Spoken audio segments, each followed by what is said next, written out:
Italy থেকে আসা বিমানের ফ্লাইটে বোমা হামলার হুমকি।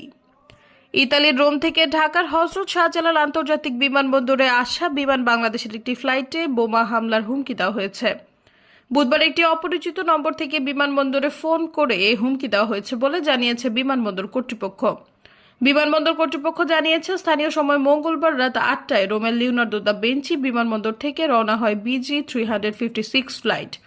ঢাকায় আসার সময় ফ্লাইটটি বোমা হামলার হুমকি পায়। পরে বুধবার সকাল 9টা 20 মিনিটে হযরত শাহজালাল বিমানবন্দরে অবতরণ করে।